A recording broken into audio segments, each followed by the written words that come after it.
बहुत समय पहले नूरिस्तान नाम की एक सल्तनत थी, जिसके ऊपर सुल्तान अज़ीर बिन सईद हुकूमत करता था। अल्लाह ने उसे बेपनाह दौलत, सोने चांदी की बड़ी बड़ी फौजें और बेशुमार ज़मीनें दी थी, मगर सुल्तान का दिल तकवा और अल्लाह के खौफ से खाली था। वह नमाज को फुर्सत की चीज़ समझता, रोज़े को बोझ मानता और गरीबों को अपने पैरों तले रौंदता।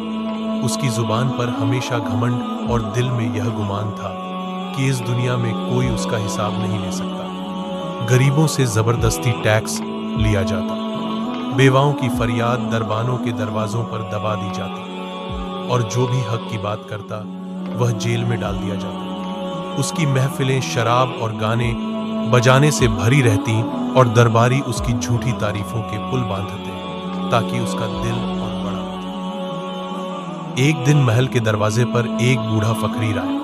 उसके कपड़े फटे पुराने थे, हाथ में लाठी और चेहरे पर एक अजीब सी रौनक। दरबान ने उसे रोकते हुए कहा, तू यहाँ क्या करने आया है? बूढ़े फकीर ने कहा, मैं सुल्तान से क्या करने आया है? बूढ़े फकीर ने कहा, मैं सुल्तान से मिलना चाहता हूँ। दरबान ने हौस कर कहा, तेरे जैसे फटे हाल को सुल्तान क्यों देखेगा? लेकिन फकीर ने जवाब दिया, मुझे उसे वो बात कहनी है जो उसकी पूरी जिंदगी बदल सकती है। मजाक में ही सही, सुल्तान ने उसे बुला लिया। फकीर ने सलाम किया और कहा, ऐ सुल्तान, क्या तुझे पता है कि तेरे ताज, तेरी दौलत और तेरे महल यहीं रह जाएंगे? तू कब्र में अकेला जाएगा और वहां तेरे अमाल का हिसाब होगा। तेरा आज का जुल्म कल तेरे गले की जंजीर बन जाएगा। अल्लाह का फैसला बहुत सख्त है।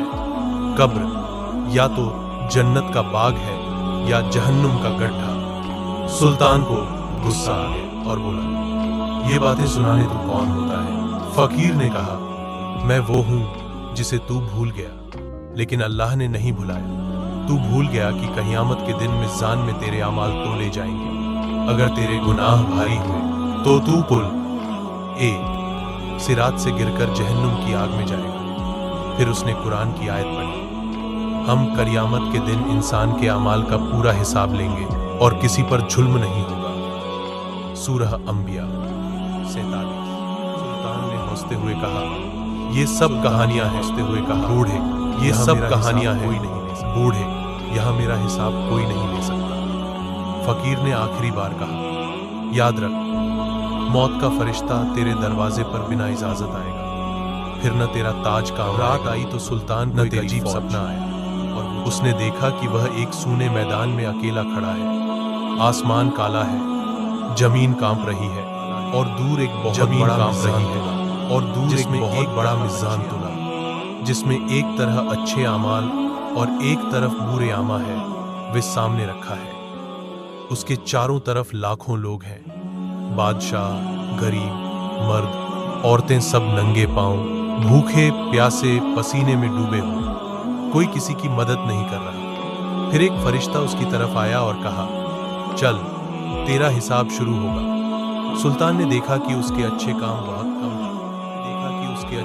बहुत कम है, लेकिन गुनाहों का ढेर है। लोगों पर जुल्म, गरीबों का हक मारना, बेवाओं की चीखें, यतीमों के आंसू। तराजू का पलड़ा गुनाहों की तरफ भारी हो गया। अचानक उसके सामने एक पुल आया। पुल सिरात, जो बाल से भी पतला और तलवार से भी तीखा, और नीचे जहन्नुम की भयानक आग थी। वह डर के मारे कांपने लगा। जैसे ही उसने पुल पर कदम रखा, उसके पैरों के नीचे से जमीन खिसक गई और वह जलते हुए गड्ढे में गिरने लगा। आग की लपटें उसे घेरने लगी और वह चीखते हुए जाग गया। उसका बदन पसीने से भीगा, दिल तेजी से धड़क। सुबह होते ही उसका चेहरा पीला था। उसे फकीर की बातें याद आने लगी। उसने तौबा की और अल्लाह से रोकर माफी मांगी। फिर अपने वजीर को बुलाकर कहा, आज से खजाने का हर हिस्सा यतीमों और बेवाओं के लिए होगा। मैं रात को खुद शहर की गलियों में जाऊंगा और देखूंगा कि कोई भूखा तो नहीं सो रहा। उस दिन से सुल्तान ने अपनी जिंदगी बदल दी। दिन में वह इंसाफ से करता और रात में साधारण कपड़े पहनकर लोगों की मदद करता। वह खुद रोटियां बांटता, बीमारों का इलाज कराता और यतीम बच्चों को अपने हाथों से खाना खिलाता, और वह 5 वक्त। सुल्तान ने कहा, तेरी एक बात ने मेरी जिंदगी बदल दी, अल्लाह तुझसे राजी हो। फकीर ने मुस्कुराकर कहा, जब बादशाह अल्लाह से डरने लगे तो जनता सुकून में जीने लगती है। याद रख, असली बादशाहियत वही है जो दिलों में होती है, ताज और सिंहासन। सालों बाद जब सुल्तान की मौत हुई तो पूरी सल्तनत रो पड़ी। लोग उसे इंसाफ का सुल्तान कहते थे। उसकी कब्र पर यह लिखा गया, यहाँ वह बादशाह आराम करता जिसने तख्त छोड़कर अल्लाह का खौफ अपना लिया और लोगों के दिलों में अमन हो। इस कहानी से हमें सबक मिलता है कि ताकत और हुकूमत हमेशा नहीं रहती, लेकिन नेक आमाल हमेशा साथ जाते हैं। जो अल्लाह से डरता है उससे दुनिया भी मोहब्बत है, और जो अल्लाह को भूल जाता है उसे दुनिया और आखिरत दोनों में जिल्लत